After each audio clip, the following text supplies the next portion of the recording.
का दर्शन करिए। वहीं दाऊ जी खड़े थे। दाऊ जी क्रोध में आ गए, अरे किस स्वामी का सेवन करते?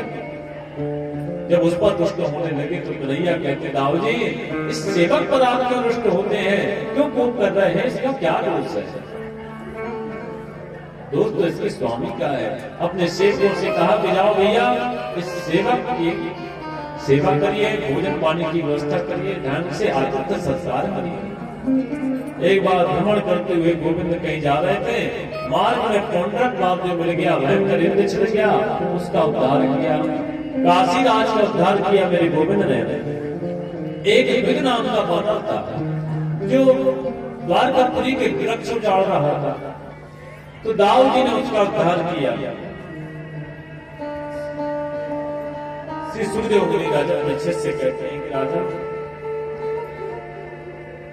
भगवान भगवती जामवती के पुत्र थे सांब, वह दुर्योधन की पुत्री से प्रेम करते थे, तो उसका हरण करके आ रहे थे।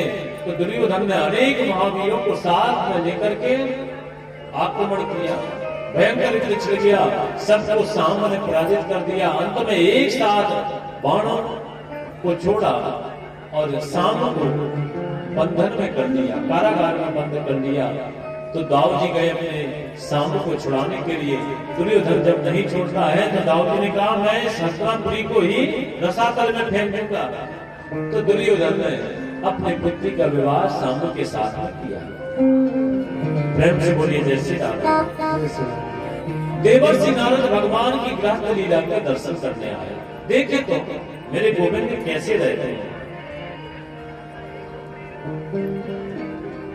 राजा परीक्षित से सुखदेव मुनि कहते हैं कि राजा कि नारिकं निहितं सूत्रं तथोद्बाहुं त्रयोसितां कृष्णैनैकेन बहवीनां तद्दिदृक्षोऽस्म नारदः। जब नरकासुर अर्थात भौमासुर का उद्धार कर दिया मेरे गोविंद ने 16,100 कन्याओं के साथ एक विवाह किया, तो सुखदेव मुनि राजा परीक्षित से कहते हैं कि नारद जी महाराज के मन में आया कि जरा देखूं तो कि 16,108 पटरानियों के साथ में द्वारकाधीश कैसे रहते हैं। किसी त्यागी पुरुष को, सन्यासी पुरुष को गृहस्थों के जीवन पर दृष्टि नहीं डालनी चाहिए। वो कैसे रहते, क्या करते हैं, उनको अधिक नहीं देखना चाहिए। किंतु नारद जी के मन में भूत सवाल हो गया, तो देखो तो सही। देखने आए, भगवान समझ गए कि नारद बाबा आ रहे हैं। अब नारद जी जैसे आए, जामवती के कक्ष में गए तो भगवान वार्तालाप कर रहे हैं। सत्यभामा के कक्ष में गए तो चौपड़ खेल रहे हैं। रुक्मणी जी के कक्ष में गए तो शयन कर रहे हैं। बगीचे में देखा तो अपने बालकों के साथ खेल रहे हैं। सभा में देखा तो भगवान मंत्रणा कर रहे हैं। अब जहां जहां नारद जी जाते हैं कुछ ना कुछ करते हुए गोविंद मिलते ही अंत में नारद जी कहते हैं कि हे प्रभु मुझे क्षमा कर दीजिए कि देशम तवांघ्रियुगलम जनतापवर्गम ब्रह्मादिभेद विचिन्त्य मगाधबोधये संसार कूप पतितोत्तरणावलम्बम् ध्यायश्चराम्यनुग्रहाण यथा स्मृति स्यात्। नारद जी कहते कि भगवान बड़े सौभाग्य की बात है कि आज मुझे आपके चरण कमलों के दर्शन प्राप्त हुए। आपके चरण कमल जनता को, भक्तों को परम साम्य, परम मोक्ष प्रदान करने वाले हैं, प्रदान कराने में समर्थ हैं। आपके चरण कमल जिनके ज्ञान की कोई सीमा ही नहीं है, वे ब्रह्मा शंकर आदि देवता भी सदा सर्वदा आपके हृदय का चिंतन करते हैं। हे भगवान, आपके चरण कमल कैसे हैं कि संसार रूप कूप में पड़े हुए जीवों को निकालने के लिए एक अवलंबन है। आप ऐसी कृपा कीजिए कि उन चरण कमलों की स्मृति सदा सर्वदा बनी रहे। नारद जी महाराज भगवान से प्रार्थना करते हैं। भगवान मुस्कुरा दिए, प्रसन्न हो गए नारद बाबा से। श्री सुखदेव मुनि राजा परीक्षित से कहते हैं कि राजा, उसी समय जरासंध के यहाँ जो 20,000 राजा कैद थे कारागार में, उनकी तरफ से एक दूत आया। एक दूत आया पांडवों की तरफ से।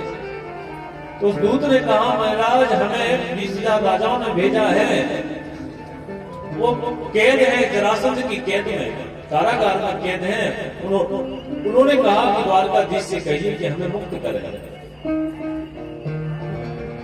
उसी समय पांडवों की तरफ से दूत आया कि महाराज पांडवों का राजसूय यज्ञ है और पांडवों ने आपको आमंत्रित किया है। तो नारद बाबा से मेरे घनश्याम ने पूछा कि नारद जी ये बताइए कि पहले कहां जाना चाहिए। तो नारद जी कहते हैं, महाराज सीधी सी बात है, पहले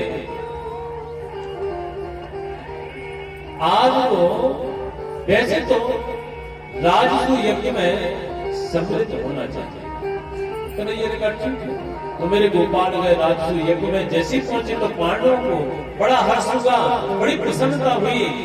भगवान ने कहा, अच्छा पांडवों से ठीक ठाक कर रहा सब, क्या व्यवस्था है आपकी? पांडवों ने कहा कि गोविंद हमने सभी दिशाओं के राजाओं पर विजय प्राप्त करने के, पूरब का जो राजा है जरासंध, उस पर हम विजय प्राप्त नहीं कर सकते। गोविंद ने कहा क्यों? तो पांडव कहते, महाराज हम चींटी हैं, वो है हाथी, उससे हम विजय प्राप्त नहीं कर सकते। तो गोविंद ने कहा चिंता मत कर। तो मेरे गोविंद भीमसेन और अर्जुन को साथ में लेकर के जरासंध के यहाँ पहुंचे। जरासंध ब्राह्मणों का परम भक्त था। तो भगवान ने भीम और अर्जुन से कहा कि देखो जरासंध पर हम बल से तो विजय प्राप्त नहीं कर सकते, कोई ना कोई छल ही करना पड़ेगा। तो भीमसेन अर्जुन से कहा, देखो भैया यदि हम इस वेश में चलेंगे तो विजय प्राप्त नहीं कर पाएंगे। तो मेरे प्रभु ने क्या किया? ब्राह्मण का स्वरूप धारण किया। ब्राह्मण का स्वरूप धारण, जैसे पहुंचे अपने आप को रोक नहीं पा रहा। बस एक झलक मुझे गोविंद की मिल जाए, मेरे मन को संतोषी हो जाएगी। आप जल्दी से जाकर के कह दो कन्हैया से सुदामा आए हैं। तो महाराज सैनिक लोग कहते हैं, द्वारपाल कहते हैं, महाराज क्षमा करें, क्षमा करिए, हम नहीं जा सकते इस समय और हमें जाने की अनुमति नहीं है, अनुमति नहीं है। वहां मच्छर भी प्रवेश नहीं कर सकता। यदि हम पहुंच ही गए तो वह हमें उल्टा करता है, हमें जाने की अनुमति नहीं है। फिर भी सुदामा जी कहते हैं, भैया मैं तुम्हारे हाथ जोड़ता हूँ, मैं विनय करता हूँ, प्रार्थना करता हूँ, एक बार जाकर के कन्हैया। बात कैसे आ गया यहाँ पर? किसने भेजा आपको? वो द्वारपाल कहते हैं कि हे गोविंद, यदि आप तक हमारी ध्वनि पहुंच रही हो तो आप सुनिए। कहते हैं कि सुनिए हे गोविंद, प्रभु जान को आवे बसे ही ग्राम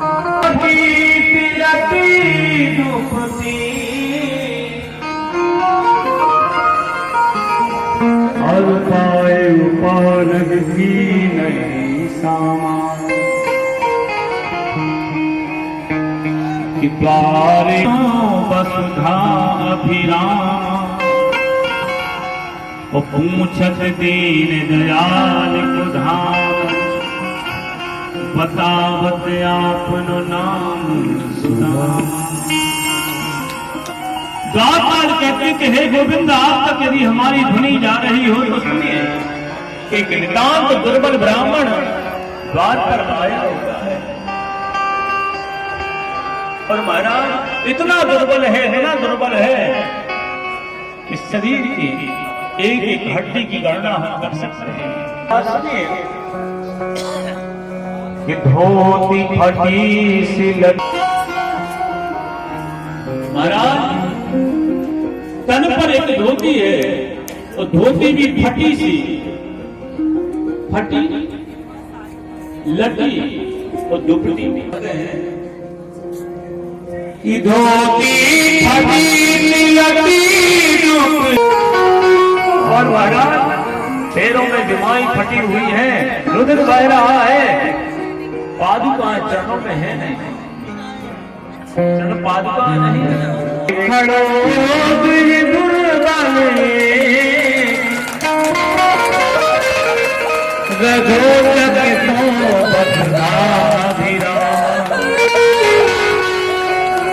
एक नितांत दुर्बल द्वार पर खड़ा हुआ है महाराज, आपकी प्रतीक्षा कर रहा है, और आपका वर मुझत दीन दयाल को धाम बता बतया मनो नाम सुना।